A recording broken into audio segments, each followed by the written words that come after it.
قال فی الوضوء، یہ باب اس بات کے احکام کے بیان میں ہے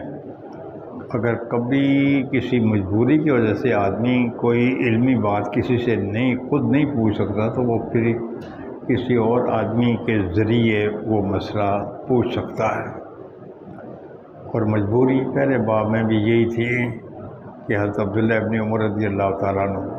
آپ کی عمر 10 سال کی تھی، آپ کے پاس بڑے بڑے اکابر موجود تھے۔ یہ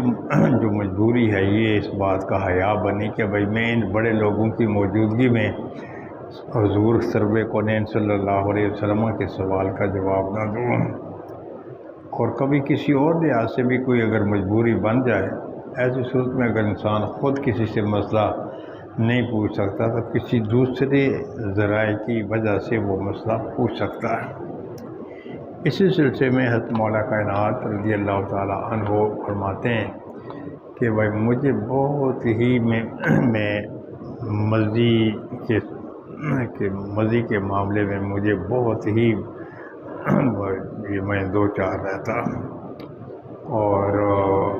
پھر میں نے حضرت مقداد رضی اللہ تعالیٰ عنہ کو یہ کہا کہ آپ مجھے یہ مسئلہ حضور سے پوچھ کر بتائیں۔ تو حضرت مقداد نے پوچھا تو حضور نے فرمایا اس میں وضو ہے۔ مجبوری کیا تھی؟ مجبوری یہ تھی کہ آپ آقا نامدار صلی اللہ علیہ وسلم کے داماد تھے اور آقا نامدار صلی اللہ علیہ وسلم کی لخت جگر آپ کے گھر میں تھی، اس لیے انہیں یہ مسئلہ آقا نامدار صلی اللہ علیہ وسلم سے پوچھتے ہوئے شرم محسوس ہوتا تھا۔ اب یہاں 3 قسم کی روایات ہیں۔ ایک روایت تو یہ جو آپ کے سامنے ہے کہ میں نے حضرت مقداد کو یہ کہا کہ آپ یہ مسئلہ مجھے پوچھ کر بتائیں، اور دوسری روایت میں یہ آتا ہے کہ میں نے حضرت عمار کو یہ کہا کہ آپ یہ مسئلہ مجھے آقا نامدار صلی اللہ علیہ وسلم سے پوچھ کر بتائیں۔ اور پھر بعض روایات میں یہ آتا ہے کہ پہلے حضرت مولا کائنات نے یہ مسئلہ تو ان دونوں کے سپرد کیا کہ آپ مجھے پوچھ کر بتائیں، لیکن بعد میں براہ راست آپ نے خود آقا نامدار صلی اللہ علیہ وسلم سے یہ مسئلہ پوچھا۔ تو بعض کہتے ہیں کہ نہیں، پوچھا تو ان 2 میں سے کسی ایک نے تھا، اور حضرت مقداد نے یا حضرت عمار نے۔ حضرت مولا کائنات بھی وہاں موجود تھے، اس لیے پھر کبھی آپ پوچھنے کی نسبت اپنی طرف کر لیتے ہیں، کبھی حضرت مقداد کی طرف کر لیتے ہیں، کبھی حضرت عمار رضی اللہ تعالیٰ عنہ کی طرف کر دیتے ہیں۔ اور بعض روایات میں ایسے آپ نے خود پوچھا، کیوں پوچھا؟ پہلے شرماتے رہے پھر خود کیوں پوچھا؟ اور وہ اس لیے کہ حضرت مولا کائنات کی کچھ خصائص بھی ہیں۔ آپ کے دل میں یہ خیال آیا، ہو سکتا ہے اگر دوسرے یہ مسئلہ پوچھیں ان کے لیے حکم کوئی اور ہو، اور اگر میں یہ مسئلہ پوچھ لوں تو میرے لیے حکم کچھ اور، اس لیے کہ بعض چیزیں میرے خصائص میں سے بھی ہیں۔ جس طریقے سے جنبی کے بارے میں یہ حکم ہے کہ وہ مسجد عبور کر کے نہیں جا سکتا، وہ مسجد میں داخل نہیں ہو سکتا، لیکن حضرت مولا کائنات رضی اللہ تعالیٰ عنہ وہ اس سے مستثنیٰ تھے۔ اس لیے آپ نے یہ سمجھا ہو سکتا ہے کہ بھائی یہ مسئلہ بھی میرے خصائص میں سے ہو، دوسرے پوچھیں تو جواب اور ہو، میں پوچھوں تو جواب اور ہو، اس لیے پھر آپ نے براہ راست آقا نامدار صلی اللہ علیہ وسلم سے پوچھا۔ چلیں، باب ذکر العلم والفتیا فی المسجد، یہ باب ہے کہ علم کے تذکرے کرنا ہے، علمی مذاکرات کرنا، اور پھر مسجد میں فتویٰ پوچھنے کے بارے میں۔ تو چونکہ بعض روایات میں یہ آیا ہے کہ یہ جو مسئلے ہیں یہ پرسکون جگہ ہیں اور یہاں آوازیں بلند نہیں ہونی چاہیے، چونکہ پڑھتے پڑھاتے وقت مسجد میں آوازیں بلند ہوتی ہیں۔ ایسے ہی اگر مسجد میں بیٹھ کر کوئی مفتی فتویٰ لکھے گا تو پھر وہ جو آنے والے ہیں تو وہ بھی اپنی آوازیں مسجد میں بلند کریں گے، تو لہٰذا ہو سکتا ہے کہ پڑھنا پڑھانا اور مسجد میں مسئلہ پوچھنا یہ منع ہو۔ حضرت امام بخاری رحمۃ اللہ تعالیٰ علیہ نے یہ باب قائم کر کے یہ بتا دیا، اس میں کوئی شک نہیں ہے کہ مسجد قابل احترام ہے اور اس میں شور و شغف نہیں ہونا چاہیے، لیکن اگر اس میں شور و شغف علمی مذاکرے کی وجہ سے ہے، فتوے کی وجہ سے ہے، تو اس میں کسی قسم کا کوئی حرج نہیں ہے. چلیں جی. قال حدثنا قتيبة بن سعيد قال حدثنا الليث بن سعد قال حدثنا نافع مولى عبد الله بن عمر بن الخطاب عن عبد الله بن عمر أن رجلا قام في المسجد فقال يا رسول الله من أين تأمرنا أن نهل؟ فقال رسول الله صلى الله عليه وسلم يهل أهل المدينة من ذي الحليفة ويهل أهل الشام من الجحفة ويهل أهل نجد من قرن. وقال ابن عمر ويزعمون أن رسول الله صلى الله عليه وسلم قال ويهل أهل اليمن من يلملم. وكان ابن عمر يقول لم أفقه هذه من رسول الله صلى الله عليه وسلم. تو یہ حضرت نافع جو حضرت عبداللہ ابن عمر رضی اللہ تعالی عنہ کے یہ غلام بھی ہیں، تو یہ انہوں نے یہ فرماتے ہیں، انہوں نے عبداللہ ابن عمر رضی اللہ تعالیٰ فرماتے ہیں کہ ایک آدمی جو ہے وہ مسجد میں آیا، اور مسجد میں آنے کے بعد پھر اس نے عرض کی کہ یا رسول اللہ صلی اللہ علیہ وسلم، احرام کن کن جگہوں سے باندھا جائے؟ یہ مسئلہ انہوں نے آ کر پوچھا کہ احرام کن کن جگہوں سے باندھا جائے؟ تو آقا نامدار صلی اللہ علیہ وسلم نے فرمایا اہل مدینہ یہ احرام باندھیں گے ذوالحلیفہ سے، اور یہ جو شام والے ہیں یہ احرام باندھیں گے جوفہ سے،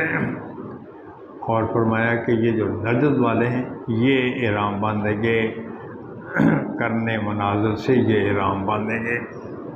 تو عبداللہ ابن عمر رضی اللہ تعالیٰ عنہ فرماتے ہیں میں نے تو خود حضور کونین صلی اللہ علیہ وسلم کی زبانی نہیں سنا، لیکن لوگوں کا یہ خیال ہے کہ لوگ کہتے ہیں کہ یہ جو اہل شام ہیں، اہل یمن ہیں، اہل یمن یہ احرام باندھیں گے یلملم سے. اور پرانے زمانے میں ہندوستان سے جانے والے یا پاکستان سے جانے والے جو بحری جہازوں کے راستے جاتے تھے تو ان کے احرام باندھنے کی جگہ بھی یہی تھی. جب یہ بالکل یلملم کے سامنے سے گزرنے والے ہوتے تو اس سے پہلے پھر جہاز میں یہ جو بحری جہاز ہے اس میں سیٹی بتا دی جاتی تاکہ لوگ تیار ہو جائیں اور احرام باندھ لیں. آج کا جو احرام ہے وہ تقریباً پاکستان اور ہندوستان کے لوگ اپنے اپنے گھروں سے احرام باندھ کر جاتے ہیں، اس لیے کہ جہاز میں ہوائی جہاز میں احرام باندھنے میں ذرا کچھ دقت ہوتی ہے. آپ فرماتے ہیں میں نے تو حضور سے یہ نہیں سنا، لیکن لوگوں کا یہ گمان ہے کہ لوگ کہتے ہیں کہ اہل یمن یہ یلملم سے احرام باندھیں. تو فرماتے ہیں کہ حضرت عبداللہ ابن عمر رضی اللہ تعالیٰ عنہ نے فرمایا یہ صحابہ کرام کی کمال احتیاط ہے، صحابہ کرام کی نہیں بلکہ ہر راوی کی کمال احتیاط ہے. جو بات اس نے جس سے سنی ہوتی ہے تو وہی بیان کرتے ہیں، جو نہ سنی ہو تو اس سے بیان نہیں کرتے. ہاں البتہ بعض ایسے راوی ہیں جو کہ مدلس ہیں. مدلس کا مطلب یہ ہے کہ کبھی کوئی ایسے راوی بھی ہوتے ہیں کہ وہ درمیان والے کسی کم درجے راوی کو چھوڑ کر اس سے اوپر والے بلند درجہ راوی کے حوالے سے بیان کرتے رہتے ہیں. تو خیر یہ مدلس ہیں. یہ جو مدلسین ہیں ان کے اپنے اپنے مراتب ہیں. تو بعض ایسے مدلس ہیں تو جو یہ سمجھتے ہیں کہ اگر بھائی میں نے اس راوی کے حوالے سے بیان کیا نا تو یہ تو گھٹیا قسم کا راوی ہے، اس سے میرا درجہ کم ہوگا، لہذا وہ اس گھٹیا درجے کے راوی کو چھوڑ کر اس سے اوپر والے راوی سے بیان کرتا ہے. اس قسم کی جو تدلیس ہے یہ قطعی طور پر ناجائز اور منع ہے. ہاں اگر کوئی آدمی ویسے اس کا یہ خیال ہے کہ ذرا میرا درجہ تھوڑا سا راویوں میں بلند ہو جائے تو اس نقطہ نظر کے پیش نظر اگر کوئی آدمی تدلیس کرتا ہے تو اس میں کسی قسم کا کوئی حرج نہیں ہے. چلیں باب من اجاب السائل باکثر مما سأله. یہ باب اس بات کے احکام کے بیان میں ہے کہ سائل نے جو پوچھا تو جس سے یہ سوال پوچھا گیا تو پھر مجیب سائل کے اس سوال سے زیادہ جواب دے دے تو اس میں کوئی حرج نہیں ہے. یہ باب حضرت امام بخاری رحمۃ اللہ تعالیٰ علیہ نے در حقیقت اس لیے قائم کیا ہے کہ علم بلاغت اور علم فصاحت والوں کا یہ دستور اور طریقہ ہے کہ جتنا سوال ہو اسی کے مطابق جواب دیا جائے، اور اگر جتنا سوال ہو اس سے زائد اگر جواب دیا جائے تو پھر محققین کے نزدیک اس کو معیوب سمجھا جاتا ہے۔ حضرت امام بخاری رحمۃ اللہ تعالیٰ علیہ نے یہ باب قائم کر کے بتایا کہ اس میں تو کوئی شک نہیں ہے، سائل جو کچھ پوچھے اسی کے سوال کے مطابق جواب دینا چاہیے، لیکن اگر اس میں کوئی حکمت ہو، کوئی فائدہ ہو، کسی حکمت اور فائدے کے پیش نظر سائل کے سوال سے زیادہ اگر جواب دے دیا جائے تو اس میں کسی قسم کا کوئی حرج نہیں ہے، جس طریقے سے کہ اس بعد والی حدیث پاک سے یہ معلوم ہوتا ہے۔ چلیں۔ قال حدثنا آدم قال حدثنا ابن ابي سعيد عن نافع عن ابن عمر عن النبي صلى الله عليه وسلم قال وعن الزهري عن سالم عن ابن عمر عن النبي صلى الله عليه وسلم ان رجلا سأله ما يلبس المحرم فقال لا يلبس القميص ولا العمامة ولا السراويل ولا البرنس ولا ثوبا مسه البرص او الزعفران فإن لم يجد النعلين فليلبس الخفين وليقطعهما حتى يكونا تحت الكعبين۔ تو یہ حضرت عبداللہ ابن عمر آقا نامدار صلی اللہ علیہ وسلم کے حوالے سے بیان فرماتے ہیں۔ آپ فرماتے ہیں کہ آقا نامدار صلی اللہ علیہ وسلم سے یہ کسی آدمی نے یہ پوچھا کہ محرم کون کون سے لباس پہن سکتا ہے، تو آقا نامدار صلی اللہ علیہ وسلم نے یہ بتانے کے بجائے کہ محرم کون کون سے لباس پہن سکتا ہے تو سائل کو یہ جواب دیا کہ یہ جو محرم ہے یہ فلاں فلاں لباس نہیں پہن سکتا، قمیص نہیں پہن سکتا، اور اسی طریقے سے فرمایا کہ عمامہ بھی نہیں پہن سکتا، شلوار بھی نہیں پہن سکتا، برقع بھی نہیں پہن سکتا، اسی طریقے سے زعفران سے رنگا ہوا کپڑا وہ بھی نہیں پہن سکتا۔ تو سوال تو یہ تھا کیا کیا پہن سکتا ہے، لیکن سوال کے بجائے آقا نامدار صلی اللہ علیہ وسلم نے کچھ زائد جواب عنایت فرما دیا کہ فلاں فلاں کپڑے نہیں پہن سکتا، اس کے علاوہ باقی پہن سکتا ہے، اور اس کی وجہ یہ ہے کہ جو کپڑے محرم کو پہننے کی اجازت ہے وہ بہت زیادہ ہیں، جو پہننے کی اجازت نہیں ہے وہ کم تھے، اس لیے آپ نے جو محرم جو کپڑے نہیں پہن سکتا تھا چونکہ ان کی تعداد کم تھی تو آپ نے فرمایا کہ فلاں فلاں کپڑے محرم نہیں پہن سکتا، اس کے علاوہ محرم باقی جتنا جو کچھ پہنے تو اس کے لیے جائز ہے، اس میں کسی قسم کا کوئی حرج وغیرہ نہیں ہے۔ اور اس کے بعد فرمایا آخر میں اگر کسی آدمی کو یہ جوتے میسر نہ ہو سکے، نالین میسر نہ ہو سکے، لیکن اس کے پاس موزے ہیں تو پھر یہ کیا کرے؟ کہتے ہیں اگر اس کے پاس موزے ہیں تو پھر یہ موزوں کو کاٹ کر تو جوتے کی صورت میں بنا دے، اور وہ ان موزوں کو اپنے ٹخنوں کے نیچے تک کاٹ دے، اور کاٹنے کے بعد پھر وہ ان موزوں کو جوتے کی جگہ وہ استعمال کر سکتا ہے۔ تو لہٰذا اگر جوتا نہ ملے تو پھر ایسی صورت میں موزے کو بھی جوتا بنایا جا سکتا ہے، لیکن کاٹ کر ٹخنے کے نیچے کر دے۔ تو فرماتے ہیں کہ ان موزوں کو وہ ٹخنوں کے نیچے تک کاٹے۔ حضرت امام بخاری رحمۃ اللہ تعالیٰ علیہ اپنی کتاب کے اختتام پر کچھ الفاظ لاتے ہیں اور ان الفاظ سے برات اختتام کی طرف اشارہ ہوتا ہے، اور یہاں بھی یہ جو قطع کا لفظ ہے ہوا ہے کہ اس کا مطلب یہ ہے کہ بھائی بات کا پہلے باب کا سلسلہ ختم ہو گیا، کیونکہ یہ انقطاع سے ہے قطع، تو یہ ہے کہ بھائی اب بات کا کہ اختتام کا سلسلہ ختم ہو گیا۔ اس کا مطلب یہ ہے کہ حضرت امام بخاری رحمۃ اللہ تعالیٰ علیہ یہ بتانا چاہتے ہیں بھائی کتاب العلم میں جن جن چیزوں کی ضرورت تھی وہ چیزیں بیان کرنے کے بعد اب میں نے کتاب علم کو اپنے اس مسئلے پر ختم کر دیا ہے۔ تو یہاں شارحین کے دو نقطہ نظر ہیں۔ بعض کا نقطہ نظر یہ ہے کہ اس قسم کے جو الفاظ ہیں اس سے برات کتاب، پہلی کتاب کے برات اختتام کی طرف اشارہ ہوتا ہے، اور بعض کہتے ہیں کہ نہیں، اس میں زندگی کے اختتام کی طرف اشارہ ہوتا ہے، اس لیے کہ جیسے موضع دو ہیں تو اسی طریقے سے جب آدمی مرتا ہے تو اس کے کفن کے جو وہ بڑے کپڑے ہوتے ہیں وہ بھی دو ہی ہوتے ہیں، تو بعض کے نزدیک یہ زندگی کے اختتام کی طرف اشارہ ہے، لیکن میں یہ کہتا رہتا ہوں اگر دونوں کی طرف اشارہ ہو جائے تو اس میں کیا عرض ہے، کوئی عرض نہیں ہے، ٹھیک ہے، یہ برات اختتام کی طرف بھی اشارہ ہے اور زندگی کے اختتام کی طرف بھی اشارہ ہے۔ چلیں کتاب الوضوء، بسم اللہ الرحمن الرحیم، باب الوضوء ما جاء فی قول اللہ تعالی اذا قمتم الى الصلاة فاغسلوا وجوهكم وايديكم الى المرافق وامسحوا برؤوسكم وارجلكم الى الكعبين۔ قال ابو عبد الله وبين النبي صلى الله عليه وسلم ان فرض الوضوء مرة وتوضا ايضا مرتين وثلاثا ولم يزد على ثلاث وكره اهل العلم الاسراف فيه وان يجاوزوا فعل النبي صلى الله عليه وسلم۔ صلی اللہ، یہ کتاب ہے وضو کے بارے میں۔ یہاں بعض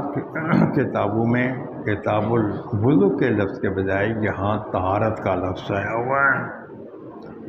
جس طریقے سے کہ یہاں حاشیے پر بھی نون لکھ کر تو نسخہ لکھا ہوا ہے کہ بھئی یہاں کتاب الوضو، وضو کے لفظ کے بجائے طہارت کا لفظ بھی آیا ہوا ہے۔ اگر یہ ایسے ہو پھر تو بالکل واضح ہے، لیکن اگر یہاں طہارت کا لفظ نہ ہو، وضو ہی کا لفظ ہو، تو پھر ایسی صورت میں یہاں وضو یہ مجازی طور پر طہارت کے معنی میں ہے۔ اس کی دلیل کیا ہے؟ اس کی دلیل یہ ہے کہ بعد میں حضرت امام بخاری رحمۃ اللہ تعالیٰ علیہ نے یہ باب الوضو کا باب قائم کیا، تو اس سے معلوم ہے کہ پہلا جو وضو ہے اس سے مراد طہارت ہی ہے۔ حضرت امام بخاری رحمۃ اللہ تعالیٰ علیہ کبھی کتاب سے پہلے تسمیہ لکھتے ہیں اور کبھی بعد میں لکھتے ہیں۔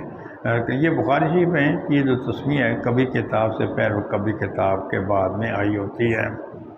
یہ در حقیقت حضرت امام بخاری رحمۃ اللہ تعالیٰ علیہ کا اپنا فعل نہیں ہے،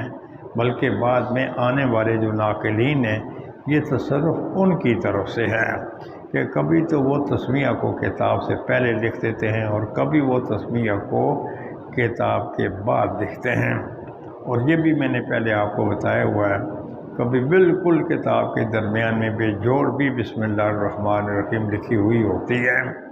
اور اس کے بارے میں نے پہلے وضاحت کی ہوئی ہے کہ اس کی کیا وجہ ہے۔ تو بہرحال اس کے بعد فرماتے ہیں یہ باب وضو کے بیان میں، تو فرماتے ہیں کہ بھئی وہ جو کہ اللہ تبارک و تعالیٰ کا ارشاد ہے، اصل میں یہ ہے کہ کتاب الایمان کے بعد کتاب الصلاۃ ہی کو ذکر کیا جاتا ہے، اور اس کی وجہ یہ ہے کہ ایمان کے بعد اعمال میں سے جو عمل سب سے زیادہ، جو عبادت سب سے زیادہ اہم ہے وہ نماز ہی ہے، لیکن یہ جو نماز ہے تو یہ چونکہ طہارت پر موقوف ہے اور طہارت نماز کے لیے شرط ہے، اس لیے پھر کبھی یہ جو محدثین ہیں پھر وہ کتاب الصلاۃ میں صلاۃ سے پہلے ان چیزوں کا ذکر کرتے ہیں کہ جن پر نماز موقوف ہو، چونکہ طہارت پر بھی نماز موقوف تھی تو اس لیے پھر یہاں پہلے طہارت کا ذکر کیا گیا، کیونکہ طہارت یہ نماز کے لیے شرط ہے۔ اس کے بعد حضرت امام بخاری نے فرمایا کہ اسی سلسلے میں اللہ تبارک و تعالیٰ کا یہ ارشاد ہے کہ جب تم نماز کی طرف ارادہ کرو تو پھر تم اپنے چہروں کو دھو لیا کرو، اپنے ہاتھوں کو کونیوں سمیت دھو لیا کرو، اپنے سروں کا مسح کر لیا کرو اور اپنے پاؤں کو ٹخنوں سمیت دھو لیا کرو۔ تو یہ اللہ تبارک و تعالیٰ کا ارشاد ہے۔ تو یہاں یہ جو کہا گیا کہ جب تم نماز کی طرف اٹھو تو اس وقت تم وضو کر لیا کرو، بظاہر اس سے یہ معلوم ہوتا ہے کہ یہ جو وضو ہے، وضو کی لفظ نماز کی طرف قیام ہے، بظاہر یہ معلوم ہوتا ہے،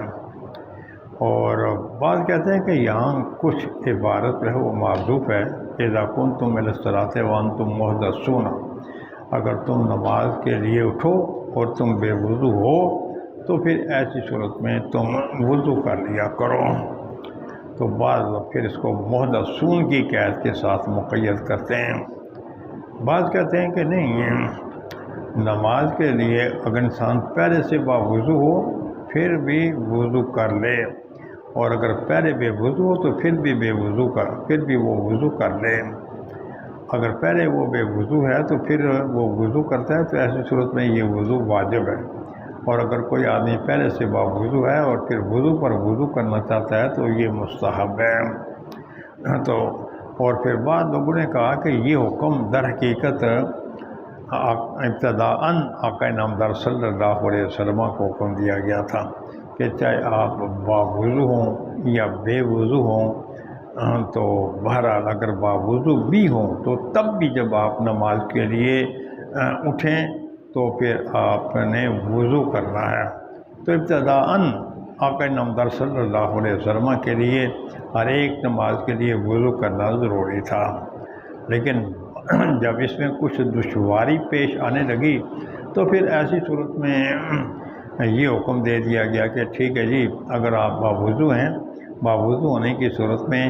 آپ نے اب وضو نہیں کرنا بلکہ آپ مسواک کر لیا کریں۔ تو بہرحال یہ جو مسواک ہے، کیا یہ نماز کی سنت ہے یا یہ وضو کی سنت ہے، اس پر گفتگو انشاءاللہ کسی اور جگہ میں کی جائے گی۔ حضرت امام بخاری رحمۃ اللہ تعالیٰ علیہ کبھی قرآن پاک کی آیت کسی باب کے ترجمہ الباب میں ذکر کرتے ہیں۔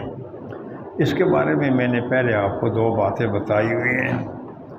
یا تو دونوں باتیں مقصود ہوتی ہیں، نمبر ایک استدلال اور نمبر دو حصول تبرک، اور اگر دونوں نہ ہو تو کم از کم اس میں سے ایک بات تو ضرور ہوتی ہے اور وہ ہے حصول تبرک۔ تو حضرت امام بخاری رحمۃ اللہ تعالیٰ علیہ کبھی ترجمہ الباب میں حصول تبرک کے لیے بھی قرآن پاک کی آیہ مبارکہ ذکر کر دیتے ہیں، اور یہاں شارحین بخاری یہ کہتے ہیں کہ یہاں حضرت امام بخاری رحمۃ اللہ تعالیٰ علیہ نے قرآن پاک کی جو آیہ مبارکہ ذکر کی ہے تو اس میں در حقیقت وضو کی ابتدا کی طرف اشارہ ہے کہ بھئی وضو کی ابتدا کہاں سے ہوئی۔ جہاں تک وضو کی ابتدا کا تعلق ہے، یہ وضو جو ہے وہ پہلے امتوں میں بھی تھا اور پھر یہ اس امت محمدیہ میں بھی ہے، اور یہ بھی آپ نے پہلے پڑھا ہے، علماء سے سنا ہے کہ یہ جو وضو ہے تو یہ وضو یہ مکہ مکرمہ میں آقا نامدار صلی اللہ علیہ وسلم کو سکھایا گیا، اب وضو وہاں آپ کو کرنا سکھایا گیا۔ تو وہاں وضو کرنے کے بعد پھر سیدنا جبریل علیہ السلام نے وضو فرمایا، پھر آقا نامدار صلی اللہ علیہ وسلم نے، پھر ام المومنین خدیجہ رضی اللہ تعالیٰ عنہا نے وضو کیا، اس کے بعد پھر نماز پڑھی۔ تمہارے وضو کی جو ابتدا ہے یہ تو در حقیقت مکہ شریف سے ہی ہو چکی تھی۔ اب یہ ہے کہ جب وضو کی ابتدا مکہ شریف سے ہو چکی تھی تو پھر یہ جو آیہ مبارکہ ہے یہ تو مدنی ہے، تو یہ پھر اس کا مطلب یہ ہوا کہ وضو کا آغاز پہلے ہوا اور اس کے بارے میں اس سلسلے میں قرآن پاک کی آیہ مبارکہ بعد میں نازل ہوئی۔ تو اس کا جواب یہ ہے کہ بہت سی جگہوں میں ایسے، بہت سی احکام میں ایسے ہوا ہے کہ پہلے تو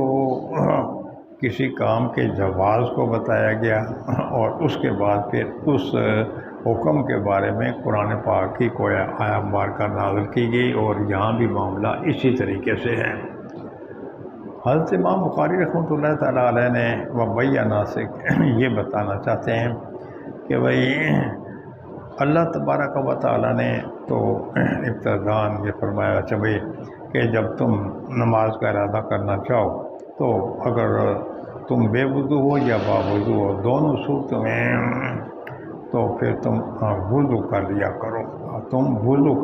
کرو، تو یہاں وضو کی تفصیل معلوم نہیں تھی، اس لیے حضرت امام بخاری نے بعد میں آقا نامدار صلی اللہ علیہ وسلم کے اس ارشاد کو نقل کرنے کے بعد یہ بتایا کہ بھائی بعد میں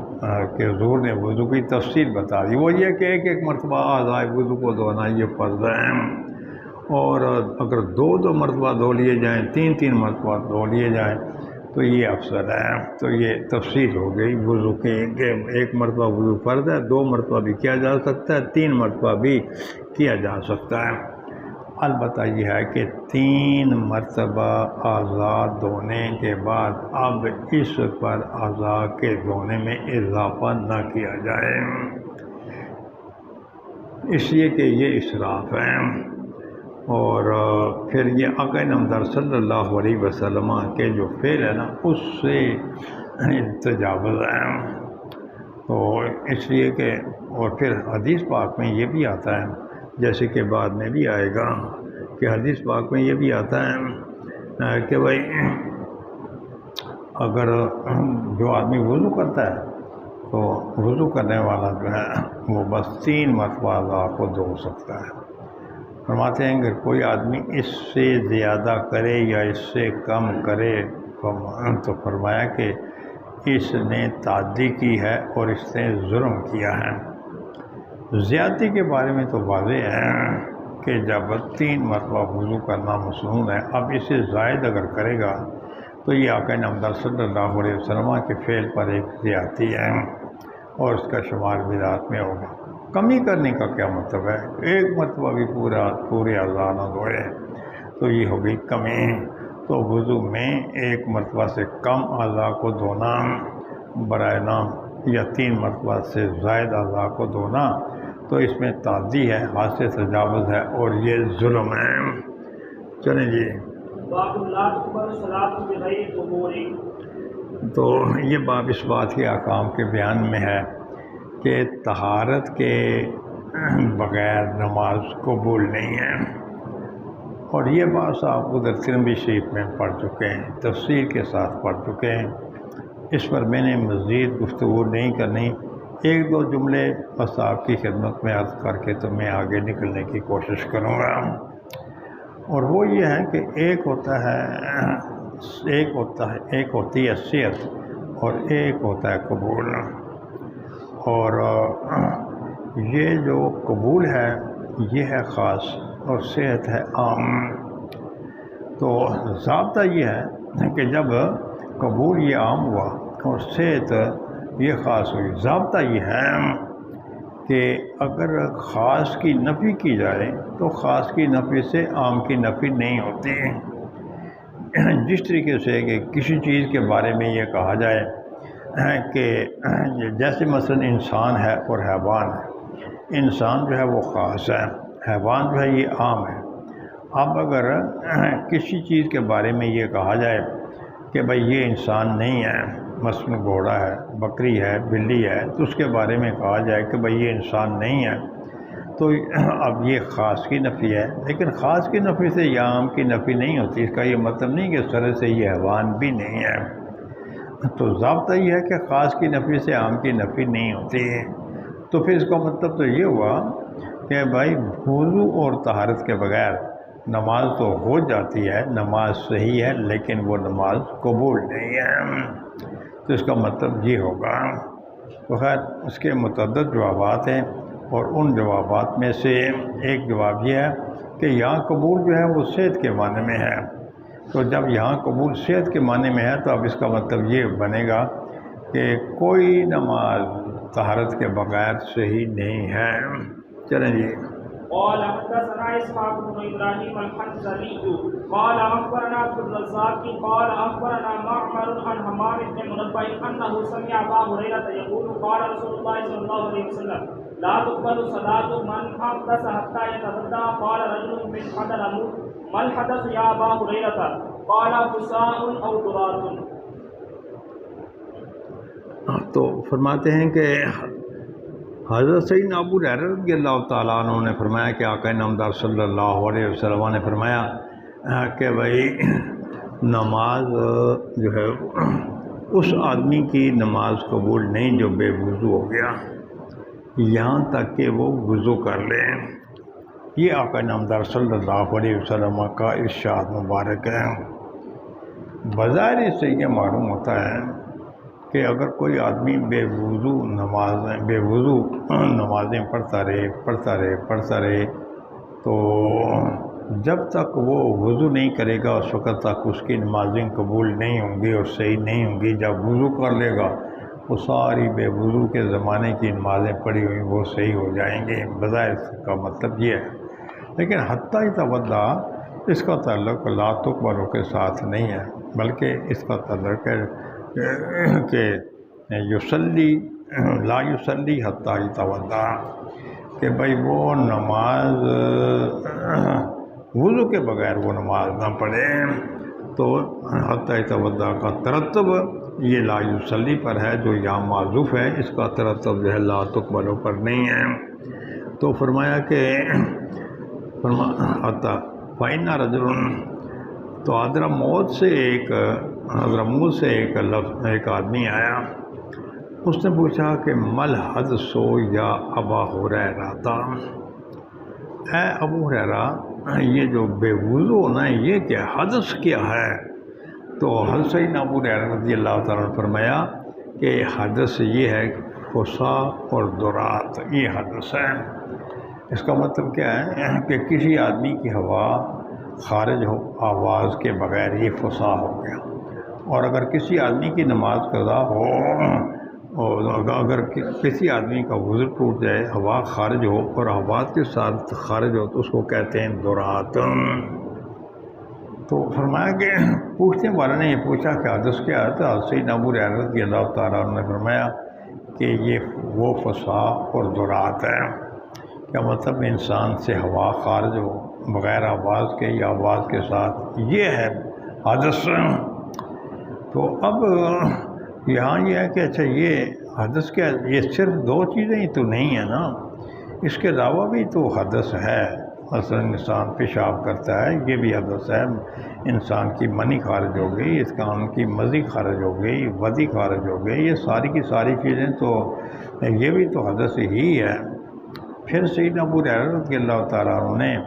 بے وضو ہونے کو صرف دو میں کیوں بند فرمایا کہ اگر کسی کی ہوا خارج ہو آواز کے بغیر یا آواز کے ساتھ، تو دو میں تو کوئی اثر نہیں ہے۔ تو اس کے ایک بات ہے، ایک یہ ہے کہ یہ حدث کا جو لفظ ہے نا، اس کے دو معنی ہیں۔ اس کا ایک معنی ہے کبھی بات، بری بات، یہ بھی حدث اس کو بھی کہتے ہیں، اور ایک اس کا مطلب یہ ہے کہ انسان کا بے وضو ہو جانا۔ کیونکہ یہ حدث کا لفظ یہ کبھی بات پر میں بھی استعمال ہوتا تھا، اس لیے سائل کو یہ شک گزرا کہ شاید کہ حدث یہ ہے کہ کوئی آدمی کبھی بات کر دے تو جس طریقے سے کہ وہ آج کل بھی کہتے رہتے ہیں یہ آپ نے ایک بات کیا یا گوز مارا ہے، ٹھیک ہے، کیا مطلب؟ تو اس سے معلوم ہوا کہ کبھی حدث کا اطلاق جو ہے تو یہ کبھی بات پر بھی ہوتا ہے، اس لیے آنے والے کو اشتباہ تھا، تو جس چیز میں اس کو اشتباہ تھا اس کے ازالے کے لیے آپ نے دو چیزوں کو بیان کر دیا۔ اور کبھی ایسے بھی ہوتا ہے کہ حالات کے مطابق جو چیزیں عام رواج میں تو جو چیزیں مروج ہوں یا جن کا رواج زیادہ ہو یا جن سے کثرت کے ساتھ جن سے دو چار ہونا پڑے، تو کبھی تو سائل کے جواب میں ان چیزوں کو بیان کیا جاتا ہے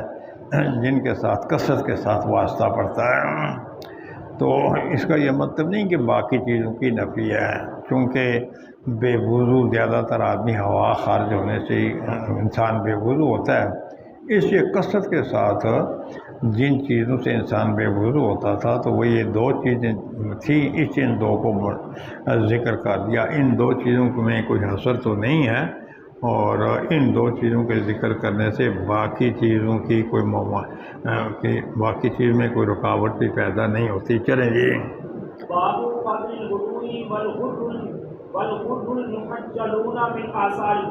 یہ باب ہے کہ وضو کی فضیلت کے بارے میں، اور یہ باب ہے کہ یہ جو غر المعجلون ہیں تو یہ وضو کے آثار میں سے ہیں۔ یہاں آپ کی کتاب پر بھی لکھا ہوا ہوگا کہ غر المحجلین، اور کتاب کے اندر لکھا ہوا ہے الغر المحجلون۔ اگر یہ الغر المحجلین ہو پھر تو بات واضح ہے، اور وہ بات واضح کیا ہے کہ ایسی صورت میں والغر المحجلین کا عطف ہوگا فضل پر، اور اسی طریقے سے فضل یہ باب کا مضاف علیہ بنتا ہے، اسی طریقے سے غر المحجلین یہ بھی باب کا مضاف علیہ بنے گا۔ لیکن اگر یہاں الغر المحجلون ہو تو پھر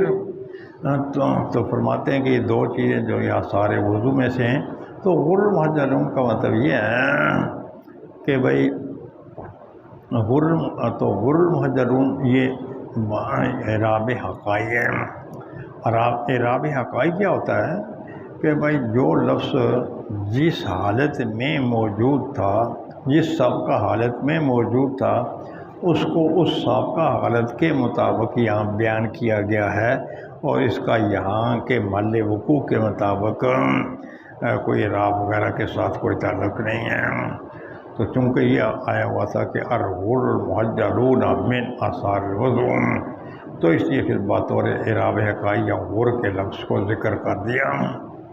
تو جہاں تک وضو کا تعلق ہے تو وضو تو پہلی امتوں میں بھی موجود تھا اور اس امت میں بھی موجود ہے، اور یہ وضو یہ تو اس امت کے خصائص میں سے نہیں ہے،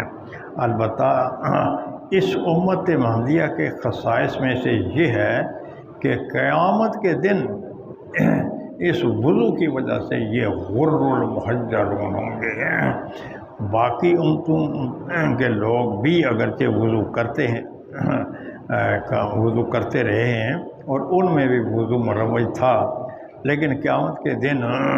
وہ غر المحجلون نہیں ہوں گے۔ قیامت کے دن جو غر المحجلون ہوں گے وہ آقا نامدار صلی اللہ علیہ وسلم کی امت کے خصائص میں سے ہے۔ یہی وجہ ہے کہ آقا نامدار صلی اللہ علیہ وسلم آپ فرماتے ہیں کہ قیامت کے دن میں اپنے امتیوں کو غر المحجلون ہونے کی وجہ سے میں ان کو پہچان لوں گا۔ غر یہ آغر کی جمع ہے۔ اگر اس گھوڑے کو کہتے ہیں جس کی پیشانی سفید ہو، اور محجل تو محجلون یہ محجل کی جمع ہے۔ محجل تو اس گھوڑے کو کہتے ہیں کہ جس کی 3 ٹانگیں جو ہیں وہ سفید ہوں۔ اس قسم کا گھوڑا کہ جس کی پیشانی بھی سفید ہو اور اس کی 3 ٹانگوں پر سفیدی کے نشانات ہوں، اس قسم کا جو گھوڑا ہے یہ عربوں کے نزدیک بڑا قیمتی اور بڑا پسندیدہ ہے۔ تو خیر اصل میں غر المحجل تو کہتے ہیں اس قسم کے گھوڑے کو، اور یہاں غر المحجلین کہیں گے کہ قیامت کے دن کہ یہ جو اعضائے وضو ہیں جن کو دھویا جاتا ہے تو یہ سارے کے سارے اعضاء جو ہیں وہ چمک رہے ہوں گے، اور آقا نامدار صلی اللہ علیہ وسلم اسی سے اپنے امتیوں کو پہچان لیں گے۔ چلیں۔ قال حدثنا يحيى بن بكير قال حدثنا ليس عن خالد عن سعيد بن ابي هلال عن نعيم المجمري قال لقيت مع ابي هريره رضي الله تعالى عنه على ظهر المسجد فتوضا قال اني سمعت رسول الله صلى الله عليه وسلم يقول ان امتي يدعون يوم القيامه غرا محجلين من آثار الوضوء فمن استطاع منكم ان يطيل غرته فليفعل۔ تو فرماتے ہیں کہ یہ حضرت سعید ابن حضرت سعید ابن کیا آگے سعید ابن لفظ کیا ہے پڑھے نا بھائی، میرا جب میں نے آنکھ کا معاملہ مجھے دکھائی نہیں دے رہا تو ٹھہرے جی۔ عن سعید ابن ابی ہلال، سعید ابن ابی ہلال سے یہ مروی ہے۔ تو آپ روایت کرتے ہیں نعیم المجمر سے، تو نعیم المجمر سے، تو یہ مجمر تو کہتے ہیں انگیٹھی جلانے والے کو۔ تو بہت سے صحابہ کرام جو وہ انگیٹھیاں جلایا کرتے تھے، اس لیے پھر ان میں سے کچھ صحابہ کرام کے ساتھ ان کے نام کے ساتھ مجمر کا لفظ بھی آتا ہے۔ جیسے کہ بہت سے صحابہ کرام قبرستان میں ہوتے اور قبریں کھودتے تو ان کو مقبوری کہتے ہیں، تو یہ ایک صحابی نہیں ہوتا تھا، بہت سے صحابے تو ان کے نام کے ساتھ مقبوری لکھ دیا جاتا تھا۔ یہاں بھی نعیم المجبر یہ فرماتے ہیں کہ میں سیدنا ابو ہریرہ رضی اللہ تعالیٰ عنہ کے ساتھ مسجد کی چھت پر چڑھا، فتوضأ، تو انہوں نے مسجد کی چھت پر جا کر وضو فرمایا، مسجد کی چھت پر جا کر وضو فرمایا۔ تو بھائی مسجد کی چھت پر آپ نے کیوں جا کر وضو فرمایا؟ نیچے بھی تو وضو کیا جا سکتا تھا، ہو سکتا ہے کہ مسئلہ بتانے کے لیے،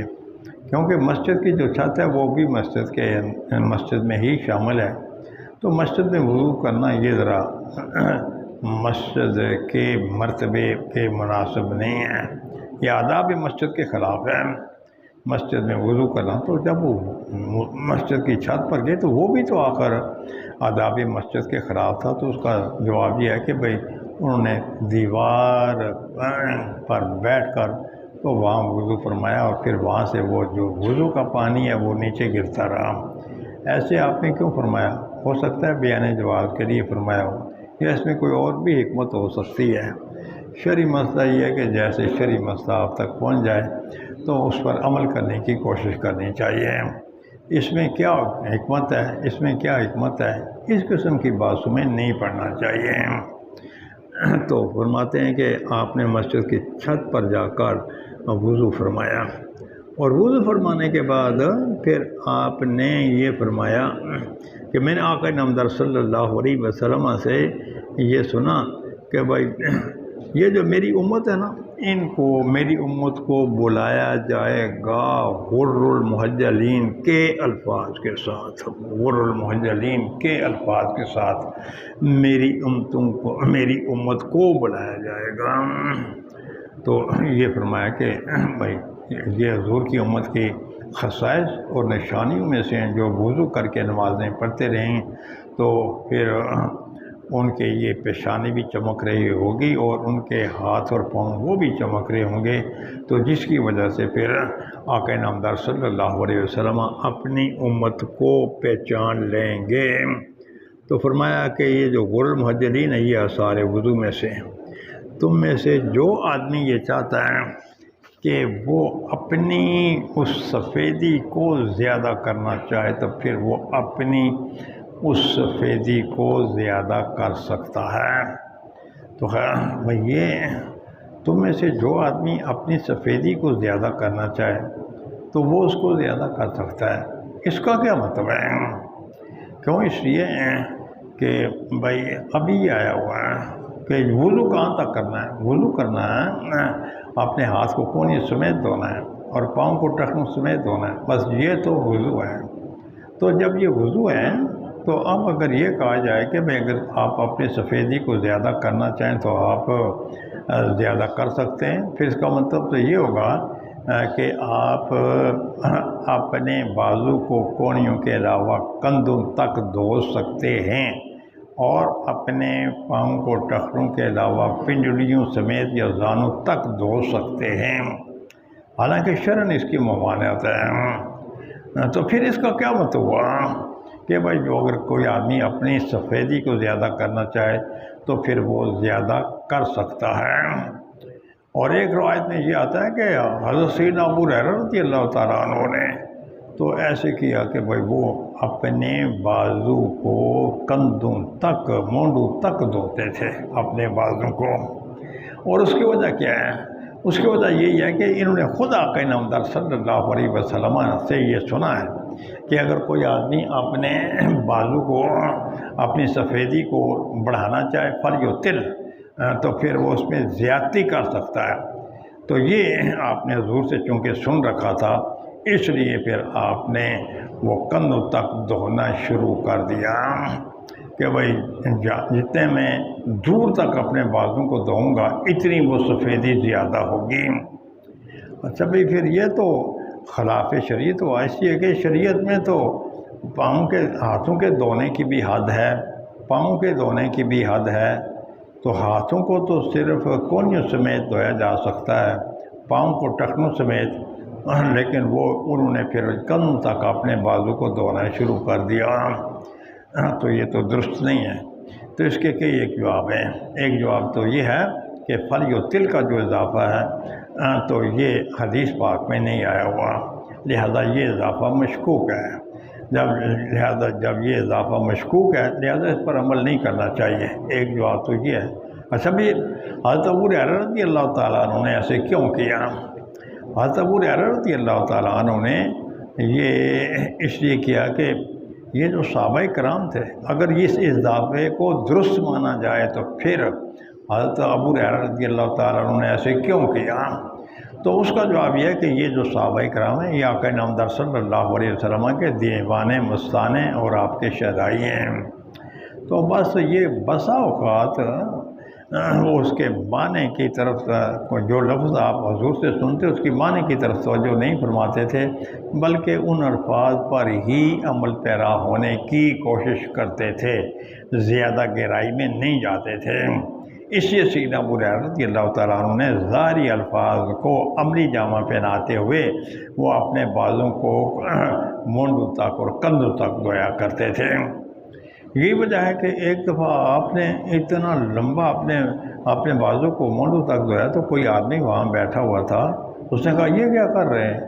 فرمایا اچھا اگر مجھے یہ پتہ ہوتا نا کہ آپ میرے پاس بیٹھے ہوئے ہیں تو پھر میں نے یہ کام نہیں کرنا تھا،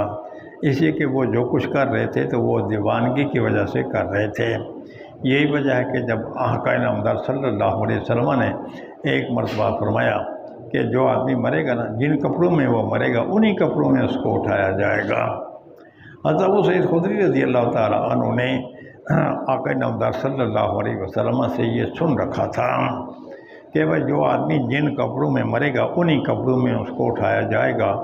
تو جب حضرت ابو سعید خدری رضی اللہ تعالیٰ عنہ کے موت کا وقت قریب آیا تو آپ نے نیک کپڑے، بہترین کپڑے منگوائے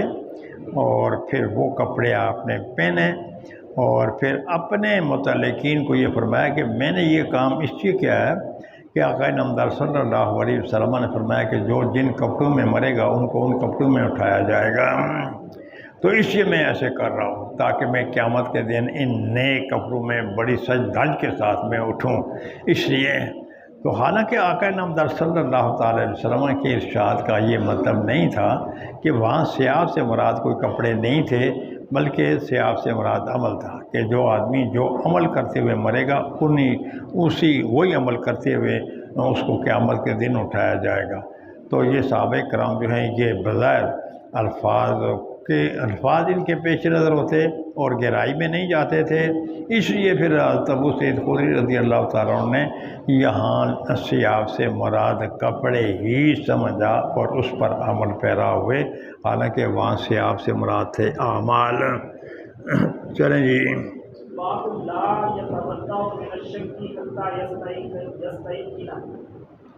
یہ باب اس بات کے احکام کے بیان میں ہے کہ بھائی کوئی آدمی اس وقت تک وضو نہ کرے، کوئی آدمی شک کی وجہ سے وضو نہ کرے یہاں تک کہ اس کو اپنے وضو کے ٹوٹنے کا یقین ہو جائے۔ یہ باب حضرت امام بخاری رحمۃ اللہ تعالیٰ علیہ نے ایک ضابطے کی پیش نظر قائم فرمایا ہے، اور وہ ضابطہ کیا ہے؟ اور وہ ضابطہ یہ ہے کہ الیقین لا یزول بالشک، کہ یہ جو یقین ہے نا یہ شک کے ساتھ زائل نہیں ہوتا۔ تو جب ایک آدمی نے وضو کیا ہوا ہے اور اس کو اپنے وضو کرنے پر مکمل یقین ہے، اب اگر کہیں شکوک و شبہات پڑھتے چلے جائیں، شکوک و شبہات کا کیا مطلب ہے؟ کبھی وہ یہ محسوس کرتا ہے شاید میری پیشاب کی نالی سے کوئی پانی کا قطرہ نکل گیا، شاید بھائی میری ہوا خارج ہو گئی، حالانکہ یہ سارے کام جو ہے وہ مرد وجود میں نہیں آتے۔ آقا نامدار صلی اللہ علیہ وسلم نے فرمایا شیطان جو ہے انسان کو بہلانے پھسلانے کے لیے انسان کی مقت کے ساتھ کھیلتا رہتا ہے، تو جس سے پھر سمجھنے والا یہ سمجھتا ہے کہ شاید ہوا خارج ہو گئی ہے اور میرا وضو ٹوٹ گیا ہے۔ تو اس لیے پھر فرمایا کہ بھائی چونکہ آپ پہلے سے یقین پر ہیں، آپ کو پہلے سے یقین ہے کہ میں باوضو ہوں، تو یہ جو یقین ہے یہ شک کے ساتھ ظاہر نہیں ہوتا۔ لہذا جب تک آپ کو یہ یقین نہ ہو جائے کہ میں بے وضو ہو گیا ہوں، اس وقت تک از سر نو وضو کرنے کی کوئی خاص ضرورت نہیں ہے۔ چلیں۔ قال حدثنا علي قال حدثنا سفيان قال حدثنا الزهري عن سعيد بن المسيب وعن عباد بن تميم عن عمه انه شكا الى رسول الله صلى الله عليه وسلم الرجل الذي يخيل اليه انه يجد الشيء في الصلاه فقال لا ينتفل ولا ينصرف حتى يسمع صوتا او يجد ريحا تو یہ حضرت فرماباد بن تمیم رضی اللہ تعالیٰ یہ اپنے چچے کے والد سے یہ روایت کرتے ہیں کہ ایک آدمی نے آقا نامدار صلی اللہ علیہ وسلم کی بارگاہ میں آ کر یہ شکایت کی کہ بھائی کبھی مجھے یوں لگتا ہے کہ جیسے کہ میں اپنی نماز میں کچھ پا رہا ہوں۔ کیا مطلب؟ کبھی مجھے ایسے لگتا ہے کہ میں نماز میں ہوتا ہوں اور میری ہوا جو ہے وہ خارج ہو گئی، یا پھر یہ ہے کہ بھائی میرے پیشاب کا قطرہ جو ہے وہ نکل آیا۔ تو آقا نامدار صلی اللہ علیہ وسلم نے فرمایا راوی کو شک ہے کہ لا ینفتح کے لفظ، حضور نے یہ لفظ بولا ہے یا لا ینصرف ہو، محض شک کی وجہ سے آپ نے اپنی نماز کو نہیں چھوڑنا جب تک کہ آپ کو یہاں تک کہ جب تک آپ ہوا کے نکلنے کی آواز نہ سنیں، یا جب تک آپ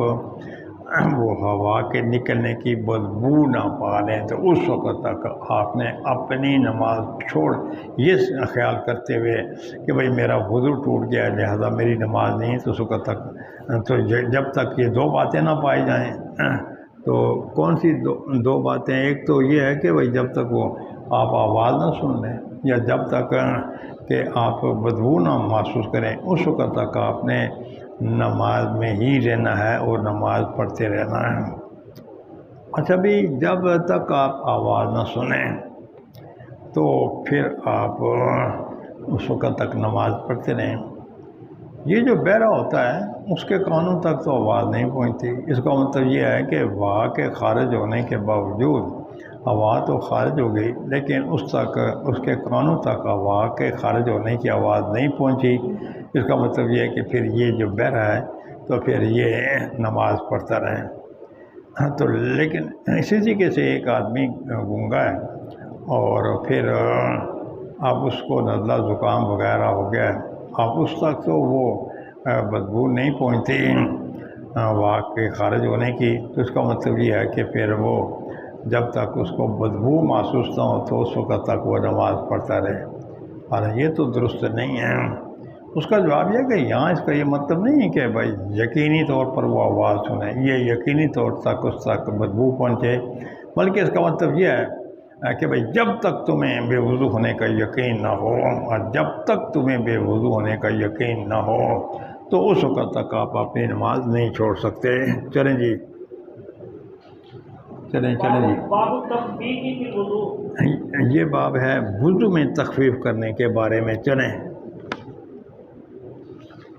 جی۔ حدثنا علي بن عبد الله قال حدثنا سفيان عن عمرو قال اخبرني قريب عن ابن عباس ان النبي صلى الله عليه وسلم نام حتى نفخ ثم صلى وربما قال اتجع حتى نفخ ثم قام فصلى ثم حدثنا به سفيان مرة بعد مرة عن عمرو عن قريب عن ابن عباس قال بت عند خالتي ميمونة ليلة فقام النبي صلى الله عليه وسلم من الليل فلما كان في بعض الليل قام رسول الله صلى الله عليه وسلم فتوضأ من شم معلق وضوءا خفيفا يخففه امر ويقلله وقام يصلي فتوضأت نحوا مما توضأ ثم جئت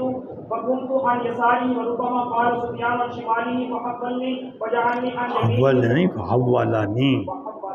وجعلني عن يمينه ثم صلى ما شاء الله ثم اتجع فنام حتى نفخ ثم اتاه المنادي فأذنه بالصلاة فقام معه الى الصلاة فصلى ولم يتوضأ قلنا الامر وإن ناسا يقولون إن رسول الله صلى الله عليه وسلم تنام عينه ولا ينام قلبه قال أمر سمعت عبيد بن عمير يقول رؤيا الأنبياء وحي ثم قرأ إني أرى في المنام إني أصبحك۔ تو یہ باب ہے کہ یہ باب ہے وضو میں تخفیف کے بارے میں۔ تو فرماتے ہیں کہ حضرت عبداللہ ابن عباس فرماتے ہیں کہ آقا نامدار صلی اللہ علیہ وسلم آپ سو گئے، اور یہاں تک کہ پھر آپ حتیٰ نفخ، یہاں تک کہ آپ سانس لینے لگے، پھر آپ اٹھے، آپ نے نماز پڑھی۔ اور فرماتے ہیں کہ کبھی انہوں نے یہ بھی فرمایا کہ عید تاجا، آپ اپنے پہلو کے بل لیٹ گئے، چت لیٹ گئے، یہاں تک کہ آپ خراٹے لینے لگے، پھر آپ اٹھے اور اٹھنے کے بعد آپ نے نماز پڑھی۔ تو فرماتے ہیں کہ اس کے بعد پھر بیان کیا ہم سے سفیان نے، اور فرماتے ہیں کہ بعد مرت کئی مرتبہ یہ انہوں نے یہ بیان فرمایا عمر سے، اور وہ قریب سے، وہ حضرت عبداللہ ابن عباس سے، اور وہ فرماتے ہیں کہ حضرت عبداللہ ابن عباس کہ میں اپنی خالہ محترمہ ام المومنین حضرت میمونہ رضی اللہ تعالی عنہا کے گھر گیا، اور یہ حدیث پاک پہلے گزری ہوئی ہے۔ میں نے پہلے بھی آپ کو بتایا کہ تقریباً 15 جگہ حضرت امام بخاری سے حدیث پاک کو لائیں گے، اور ہر ایک جگہ کوئی نیا نیا مسئلہ وہ ثابت کرتے چلے جائیں گے۔ تو آپ فرماتے ہیں کہ آقا نامدار صلی اللہ علیہ وسلم جب بیدار ہوئے، تو بیدار ہونے کے بعد پھر وہاں جو ایک مشکیزہ لٹکا ہوا تھا نا، اس لٹکے ہوئے مشکیزے سے آپ نے ہلکا سا وضو فرمایا۔ اور یہ جو امر ہیں تو یہ وضو میں تخفیف بھی کرتے تھے اور تقلیل بھی کرتے تھے۔ وضو میں تخفیف کرنے کا مطلب کیا ہے؟ وضو میں تخفیف کرنے کا یہ مطلب نہیں ہے کہ بھائی وہ ایک مرتبہ بھی کامل اعضاء کو نہ دھوئے۔ وضو میں تخفیف کرنے کا مطلب یہ ہے کہ بھائی وہ اپنے اعضاء کو اچھے طریقے سے رگڑتے تھے، ملتے تھے، دلک کرتے تھے، اور پھر امر جو ہے وہ تقلیل بھی کرتے تھے۔ تقلیل کا کیا مطلب ہے؟ تقلیل کا مطلب یہ ہے کہ امر یہ تخفیف بھی کرتے تھے اور تقلیل بھی کرتے تھے۔ تخفیف کا مطلب یہ کہ اپنے اعضاء کو اچھے طریقے سے ملتے تھے۔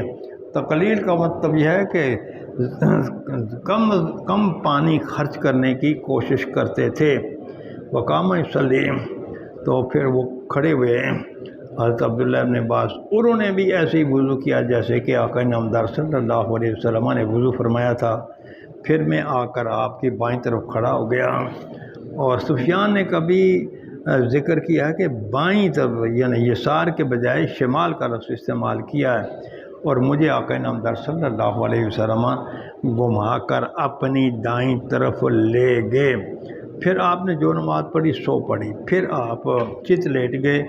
یہاں تک کہ آپ سوئے، یہاں تک پھر آپ خراٹے لینے لگے، اور پھر آپ کے پاس اذان دینے والا آ گیا، اور آپ کو آ کر اس نے نماز کی اطلاع دے دی کہ بھائی اب صبح کی نماز جو ہے وہ کھڑی ہونے والی ہے۔ فقامہ معه فی الصلاۃ، تو حضرت عبداللہ ابن عباس رضی اللہ تعالیٰ عنہ وہ بھی آپ کے ساتھ نماز میں کھڑے ہو گئے، اور فرماتے ہیں فصلی ولم یتودع، تو آقا نامدار صلی اللہ علیہ وسلم نے نماز پڑھی اور آپ نے وضو نہ فرمایا، کیونکہ پہلے تو آپ اٹھے اور لٹکی ہوئی مشکیزے سے آپ نے وضو کیا، وضو کرنے کے بعد آپ نے نماز پڑھی، نماز پڑھنے کے بعد پھر آپ سو گئے اور آپ خراٹے لینے لگے۔ پھر اس کے بعد مؤذن نے آ کر آپ کو نماز کی اطلاع دی، آپ اٹھے اور وضو کیے بغیر آپ نماز پڑھنے کے لیے تشریف لے گئے۔ تو فرمایا، کہتے ہیں کہ ہم نے عمر کو یہ کہا کہ بھائی لوگ یہ کہتے ہیں کہ آقا نامدار صلی اللہ علیہ وسلم نے فرمایا تنام عین ہو کہ حضور کی آنکھیں تو سو جاتی ہیں لیکن حضور کا دل مبارک یہ نہیں سوتا۔ عمر نے کہا کہ بھائی میں نے عبید بن عمیر سے یہ سنا ہے کہ انبیاء کرام کی جو خوابیں ہوتی ہیں نا تو یہ بھی اللہ تبارک و تعالیٰ کی طرف سے وہی ہی ہوتی ہیں۔ آگے پھر انہوں نے سیدنا ابراہیم علیہ السلام کا وہ واقعہ بیان فرمایا کہ حضرت ابراہیم علیہ السلام نے فرمایا میں خواب میں یہ دیکھ رہا تھا کہ میں اپنے بچے کو ذبح کر رہا ہوں۔ تو فرمایا کہ پھر فرماتے ہیں کہ پھر یہ مجھے پتہ چلا کہ یہ اللہ تعالیٰ کی طرف سے خواب ہے۔ پھر آپ نے اپنے بچے کو یہ کہا کہ اچھا جی آپ اللہ کا یہ حکم ہے کہ بھئی میں آپ کو ذبح کروں۔ آپ نے فرمایا ٹھیک ہے جی، اگر اللہ کا حکم تو یہ آپ کر لیں۔ اگر یہ وحی نہ ہوتی تو پھر یہ قتل ناحق ہوتا، پھر خاص کر اپنے بچے کا قتل، اپنے بچے کا قتل ناحق کوئی نہیں کرتا۔ اس سے معلوم ہوا کہ آپ کو خواب میں جو اپنے بیٹے کو ذبح کرتے ہوئے دکھایا گیا تو یہ وحی تھی۔ تو آپ نے فرمایا کہ بھائی یہ جو انبیاء کرام ہیں تو ان کی آنکھیں تو سو جاتی ہیں لیکن ان کے دل نہیں سوتے۔ پہلے بھی یہ مسئلہ میں نے بیان کیا ہوا ہے، بیان کیا ہوا ہے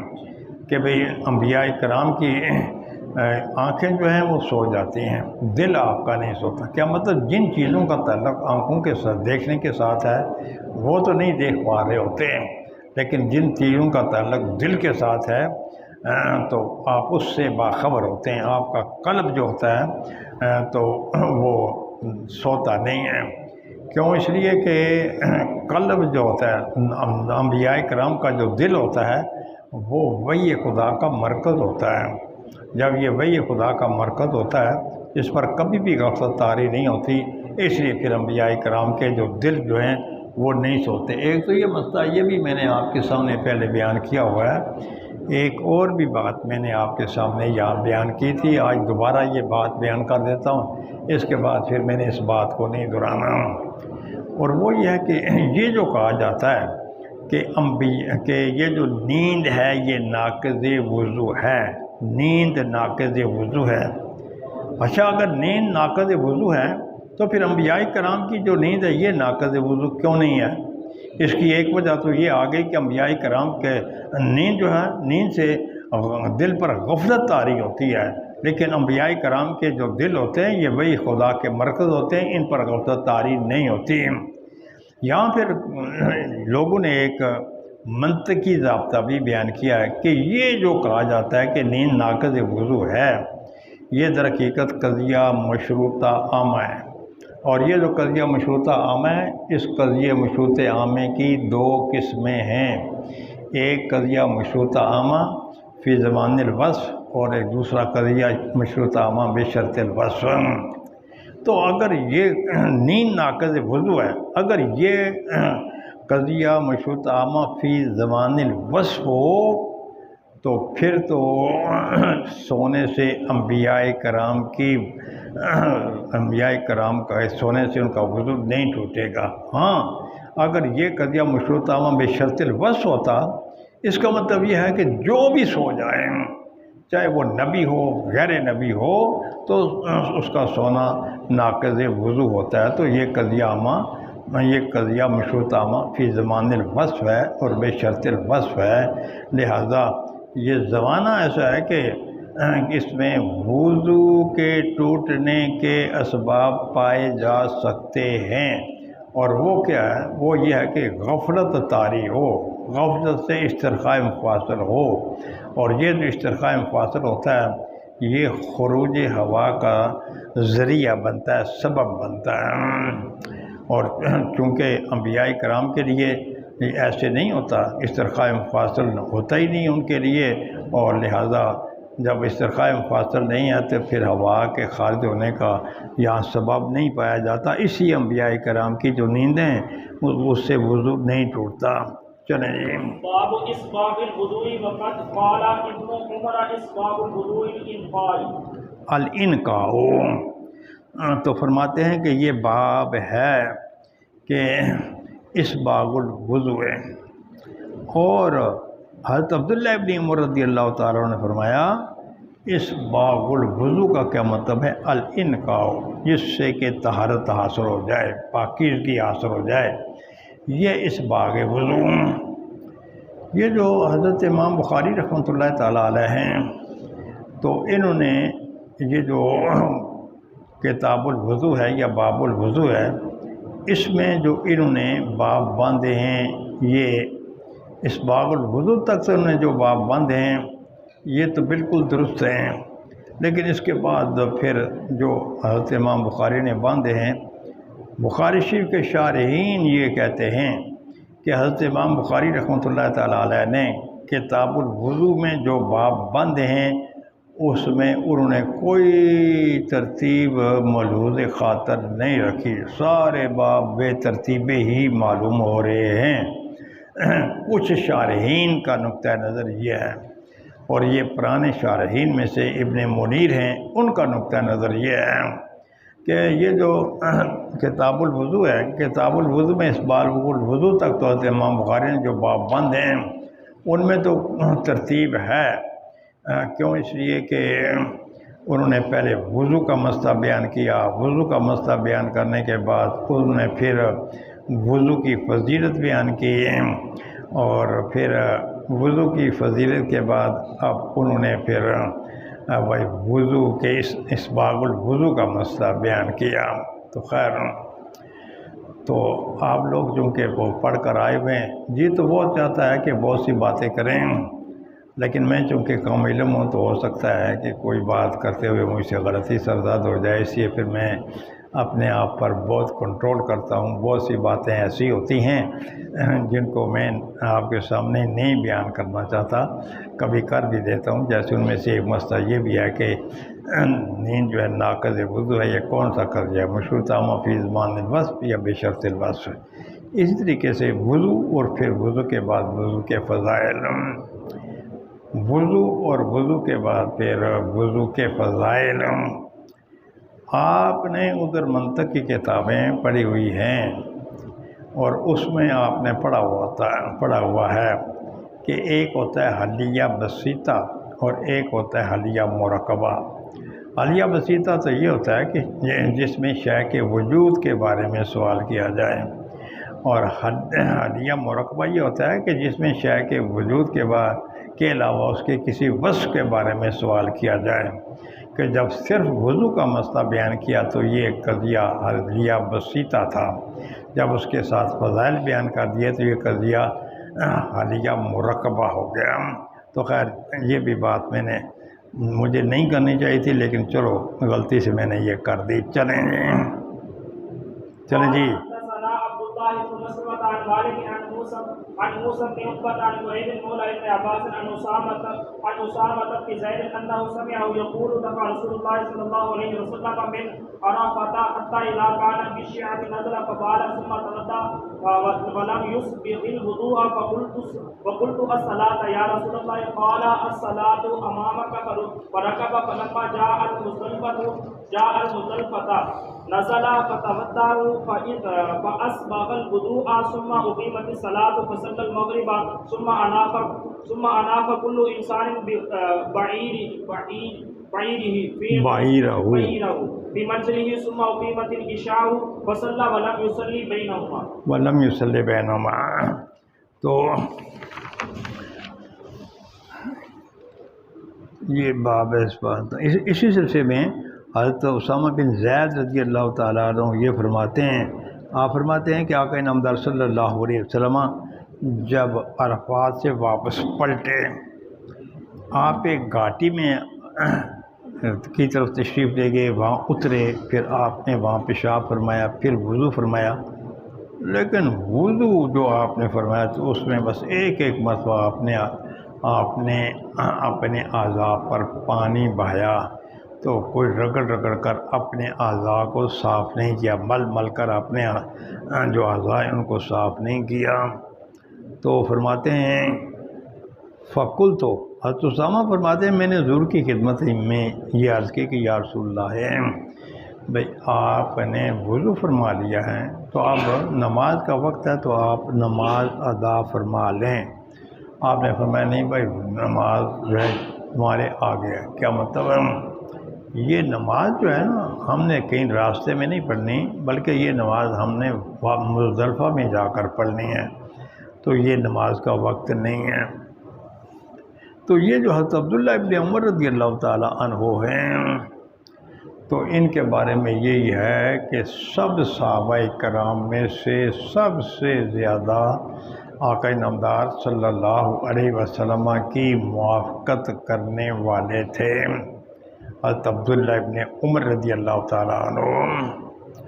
تو جب یہ حج سے واپس پلٹتے، اگر ان کو پیشاب کرنے کی ضرورت نہ بھی ہوتی تبھی یہ آقا نامدار صلی اللہ علیہ وسلم کی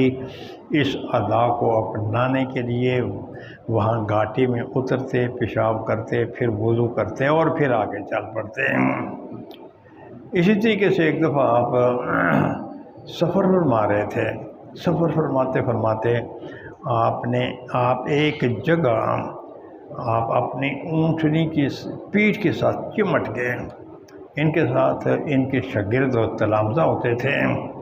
اور پرانے تلامذہ یہ اپنے استادوں کی اداؤں کو نوٹ کرتے رہتے تھے، اور اس میں ضرور کوئی نہ کوئی حکمت ہوتی تھی۔ تلامذہ نے یہ پوچھا، بھائی یہ کیا بھائی، اب آپ جب یہاں سے گزرے ہیں تو ٹھیک سفر کرتے کرتے آپ اپنی اونٹنی کے پیٹ کے ساتھ چمٹ کے اور چمٹ کر آپ یہاں سے آگے گزرے ہیں۔ تو حضرت عبداللہ ابن عمر رضی اللہ تعالیٰ عنہ نے فرمایا کہ بات یہ کہ جب میں نے آقا نامدار صلی اللہ علیہ وسلم کے ساتھ سفر کیا، اس وقت یہاں ایک کیکر کا درخت تھا، اس کی ٹہنیاں نیچے جھکی ہوئی تھیں۔ جب آپ یہاں سے گزرنے لگے نا تو کیکر کی ٹہنی سے بچنے کے لیے آپ اپنی اونٹنی کی پیٹھ کے ساتھ چمٹ گئے تھے۔ آج اگرچہ یہاں وہ درخت موجود نہیں ہے،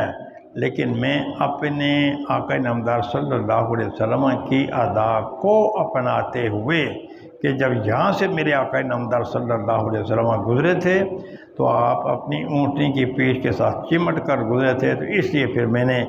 بھی یہاں سے اسی طریقے سے میں یہاں سے گزر رہا ہوں۔ تو یہ جو عبداللہ ابن عمر رضی اللہ تعالیٰ عنہ ہیں، یہ آقا نامدار صلی اللہ علیہ وسلم کے بڑے شہدائی، بڑے فیدائی، اور سب صحابہ کرام کو اس بات پر متفق ہیں، اکابر ساگر سارے کے سارے، کہ آقا نامدار صلی اللہ علیہ وسلم کی جتنی موافقت حضرت عبداللہ بن عمر رضی اللہ تعالیٰ عنہ فرماتے تھے اتنی موافقت کوئی اور نہیں کرتا تھا۔ تو اب کوئی آدمی اگر یہ کہ ارے عبداللہ بن عمر یہ کون ہے، ایک کدھروں آ گیا، بڑے بڑے صحابہ کرام کتنے سے، یہ انداز ہے اس عظیم شخصیت اور اس عظیم صحابی کے بارے میں جس کے بارے میں اکابر بھی یہ گواہی دیتے تھے کہ جتنا آقا نامدار صلی اللہ علیہ وسلم کی جتنی موافقت آپ کرتے تھے، ہم میں سے کوئی ایک بھی اتنی موافقت نہیں کر سکتا تھا۔ تو بعد میں پھر آئے گا جس قسم کا جوتا حضور زیب تن فرماتے، اس طریقے سے جوتا آپ ہی فرماتے، جو لباس حضور فرماتے زیب تن فرماتے، وہ بھی وہی لباس زیب تن فرماتے۔ تو یہ ساری کی ساری آقا نامدار صلی اللہ علیہ وسلم کے ساتھ عقیدت اور محبت کی ادائیں ہیں جو کسی کسی کے مقدر میں ہوتی ہیں۔ فرماتے جب حضور سرور کونین صلی اللہ علیہ وسلم تشریف لائے تو مزدلفہ میں آپ نے وضو فرمایا، اچھے طریقے سے وضو فرمایا۔ کیا مطلب؟ اچھے طریقے سے آپ نے اپنے اعضاء کو رگڑا۔ اس کا یہ مطلب نہیں ہے کہ 3 مرتبہ سے زیادہ آپ نے اپنے اعضاء کو دھویا۔ پھر اقامت کی کہی گئی، پہلے مغرب کی نماز پڑھی گئی، پھر اس کے بعد یہ جو ہر ایک آدمی نے اپنی اپنی سواری کو اپنی اپنی جگہ باندھا، اور پھر اس کے بعد اقامت کہی گئی، آپ نے عشاء کی نماز تو آپ نے عشاء کی نماز پڑھی، فصلی ولم یصلی بینہما، ان دونوں نمازوں کے درمیان مغرب اور عشاء کے درمیان کوئی اور نماز نہیں پڑھی گئی۔ تو اس سے بظاہر یہ معلوم ہوتا ہے کہ اس دن مغرب کے بعد کی جو سنتے ہیں وہ آقا نامدار صلی اللہ علیہ وسلم نے ادا نہیں فرمائیں۔ بظاہر اس سے یہ معلوم ہوتا ہے۔ مزید گفتگو بشرط زندگی جب ہم کتاب الحج میں پہنچیں گے تو اس پر مزید گفتگو وہاں کی جائے گی۔ چلیں جی۔ باب غسل الوجہ بالیدین من غرفۃ واحدۃ، یہ باب ہے کہ دونوں چہرے کا دھونا دونوں ہاتھوں کے ساتھ ایک ہی چلو میں پانی لے کر من غرفۃ واحدۃ۔ اب حضرت امام بخاری رحمۃ اللہ تعالیٰ علیہ یہاں وضو کے مسائل بیان کر رہے ہیں۔ تو اس میں تو ہونا تو یہ چاہیے تھا کہ بھئی پہلے آپ استنجا، آداب استنجا، اس کے بعد پھر مضمضہ، پھر اس کے بعد پھر وہ غسل یدین وغیرہ یہ بہت تھا۔ لیکن یہاں حضرت امام بخاری نے غسل یدین کا باب باندھا۔ غسل یدین کا باب باندھنے کے بعد پھر حضرت امام بخاری رحمۃ اللہ تعالیٰ علیہ یہاں سے چلے جاتے ہیں، پھر التسمیۃ علی کل حال و عند الوقاء یہاں تک پہنچ جاتے ہیں۔ پھر اس کے بعد آداب اخلاق کچھ ترتیب کے ساتھ بیان کیے جاتے ہیں۔ پھر بڑے دور جا کر استنشار کا ذکر ہوتا ہے، اس کے بعد پھر مضمضہ، یہ اور پھر یہاں بھی یہ اچھا جی، اور پھر یہ ہے کہ وہ استنشار کے بعد فلیستجمر بالوتر، پھر وہی طاق طریقے سے وہ استنجا کیا جائے۔ یہ کچھ ترتیب حضرت امام بخاری نے رکھی ہوئی ہے، جس کی وجہ سے شارحین حدیث بڑے مضطرب ہیں کہ اتنا بڑا آدمی اور اتنی بے ترتیبی ہے، تو ان کی یہ عظمت شان کے سے یہ مناسب نہیں ہے۔ اتنا بڑا محدث اور اتنی بے ترتیبی یہ ان کی عظمت شان کے مناسب نہیں ہے۔ لیکن محققین شارحین یہ کہتے ہیں کہ بات یہ ہے کہ تو بھائی حضرت امام بخاری رحمۃ اللہ تعالیٰ علیہ تکرار نہیں چاہتے، اور دوسرا یہ ہے کہ کبھی ایسے بھی ہوتا ہے کہ ایک باب حضرت امام بخاری رحمۃ اللہ تعالیٰ علیہ کوئی بات ضمناً ذکر کر دیتے ہیں کسی مناسبت کی وجہ سے۔ جو بات کسی مناسبت کی وجہ سے حضرت امام بخاری ضمناً ذکر کر دیتے ہیں نا، تو پھر اس کو اس کے موقع مال کے مطابق اس کا اعادہ نہیں فرماتے تاکہ تکرار نہ ہو جائے۔ تو یہاں امام بخاری نے باب قائم کیا غسل الوجہ بالیدین من غرفۃ واحدۃ۔ تو بعض لوگوں کا یہ خیال ہے کہ یہاں سے وضو کے مسائل حضرت امام بخاری نے بیان کرنے شروع کر دیے ہیں، حالانکہ ایسے نہیں ہے، اور مغالطہ یہاں سے ہی ہوتا ہے کہ کچھ لوگ یہ سمجھتے ہیں کہ دیکھیں یہ یہاں سے وضو کے جو مسائل ہیں تو وہ بیان کرنے شروع کر دیے، تو وہاں تو پہلے یہ ہوتا ہے غسل یدین ہوتا ہے، پھر مضمضہ ہوتا ہے، پھر استنشاق ہوتا ہے، اور پھر اس کے بعد باقی باتیں۔ تو اس کا جواب یہ ہے کہ بھائی یہ اصل میں وضو کے اجمالی طور پر وضو کو بیان کیا، لیکن باقاعدگی سے یہاں سے وضو کے مسائل شروع حضرت امام بخاری نے نہیں فرمائے، بلکہ یہ جو پہلے آیا ہوا تھا کہ اسباغ الوضو، یہاں سے حضرت امام بخاری رحمۃ اللہ تعالیٰ علیہ اسی اسباغ الوضو کی تکمیل کرنا چاہتے ہیں کہ اسباغ الوضو کیسے ہے کہ غسل الوجہ بالیدین کہ بھائی وجہ کا اپنے دونوں ہاتھوں سے غرفہ واحدہ کے ساتھ دھونا، کہ اپنے دونوں ہاتھوں سے غرفہ واحدہ کے ساتھ چہرے کا دھونا۔ تو یہ در حقیقت اسباغ الوضو کی وضاحت ہے اور اجمالی طور پر وضو کا بیان ہے۔ یہاں سے حضرت امام بخاری کوئی تفصیل کے ساتھ وضو کے مسائل بیان نہیں کرنا چاہ رہے ہیں۔ تو چلیں جی۔ قال حدثنا محمد بن عبد الرحيم قال اخبرنا ابو سلمة الخزاعي منصور بن سلمة قال اخبرنا ابن بلال يعني سليمان عن زيد بن اسلم عن عطاء بن يسار عن ابن عباس انه توضا فغسل وجهه اخذ غرفة من ماء فتمضمض بها واستنشق ثم اخذ غرفة من ماء فجعل بها هكذا اضافها الى يده الاخرى فغسل بها وجهه ثم اخذ غرفة من ماء فغسل بها يده اليمنى ثم اخذ غرفة من ماء فغسل بها يده اليسرى ثم مسح براسه ثم اخذ غرفة من ماء فرش على رجله اليمنى حتى غسلها ثم اخذ غرفة اخرى فغسل بها يعني رجله اليسرى ثم قال هكذا رايت رسول الله صلى الله عليه وسلم يتوضا۔ تو یہ بھائی غرفہ واحدہ کا ذکر کیوں ہے؟ بھائی علماء کرام سے بڑی خدمت کے ساتھ، تو بڑے ادب کے ساتھ علماء کرام کی خدمت میں ذرا توجہ فرمایا کریں۔ اگر میں آپ سے کوئی بات پوچھوں نا، جو کچھ میں نے عرض کیا، تو آپ کو کچھ بھی نہیں آئے گا، کچھ بھی نہیں آئے گا۔ تو توجہ کرتا ہے آدمی سبق کی طرف پڑھتے ہوئے، تو ابھی تک تو آپ کو یہ پتہ بھی نہیں کہ یہ جو حدیث پاک کے سبق میں بیٹھنا ہے، اس کے آداب کیا ہیں۔ اس کے آداب وہی ہیں جو بارگاہ رسالت میں بیٹھنے کے آداب ہیں۔ بالکل چپ چاپ ساکن ہو کر، ہمتاً گوش ہو کر انسان کتاب پر دیکھے اور استاد کی بات سنیں، یہ ہے حدیث پاک کی کلاس میں بیٹھنے کے آداب۔ تو فرماتے ہیں غرفہ واحدہ، یہ غرفہ واحدہ کا ذکر کہ یہاں کیا ضرورت تھی۔ وہ بعض لوگوں کا یہ خیال تھا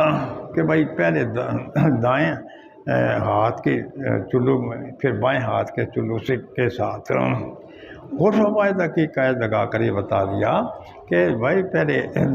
ایک ہی چلو میں پانی لے اور دوسرا ہاتھ، جیسے کہ بعد میں تفصیل کے ساتھ ہے، پھر دوسرا ہاتھ اس کے ساتھ ملا لے۔ اب یہ دونوں ہاتھ ملانے کے بعد اب یہ پانی انسان اپنے چہرے پر ڈالے تو اس سے اچھے طریقے سے چہرے تک پانی پہنچ سکے گا اور چہرہ دھل سکتا ہے۔ اسی سلسلے میں حضرت عطا بن یسار، وہ حضرت عبداللہ ابن عباس رضی اللہ تعالیٰ عنہ سے روایت کرتے ہیں۔ وہ فرماتے ہیں کہ حضرت عبداللہ ابن عباس نے وضو فرمایا، پہلے آپ نے اپنے چہرے کو دھویا، پھر ایک چلو میں پانی لیا، پانی لینے کے بعد آپ نے پھر اس کے ساتھ کلی کی اور پھر اپنے ناک میں پانی ڈالا، پھر پانی کا ایک اور آپ نے چلو لیا، تو پھر وہ چلو لینے کے بعد آپ نے اشارے سے بتایا کہ دوسرے ہاتھ کو اس ہاتھ کے ساتھ ملا دیا جس میں وہ پانی ہے،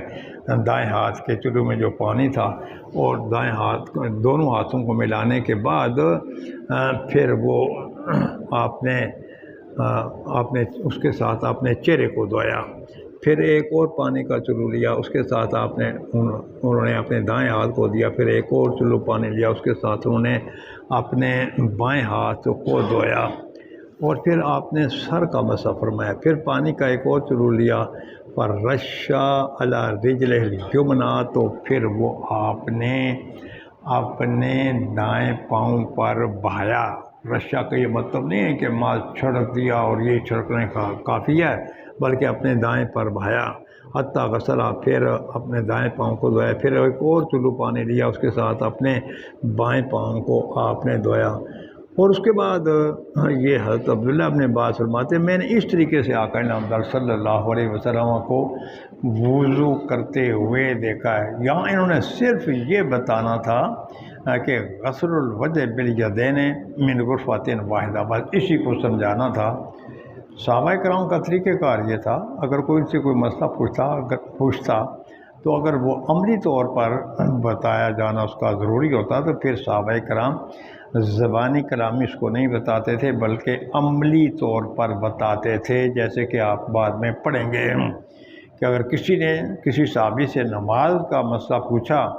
اگر وہ نماز کا وقت نہ بھی ہوتا تو پھر وہ جس کو کہتے ہیں یہ جو اسکول میں پڑھتے رہتے ہیں پریکٹیکل، یہ اسلام جو ہے یہ پریکٹیکل دین ہے، کیا مطلب کر کے دکھانے کا دین ہے، عملی طور پر کر کے بتانا ہوتا ہے۔ چلیں جی،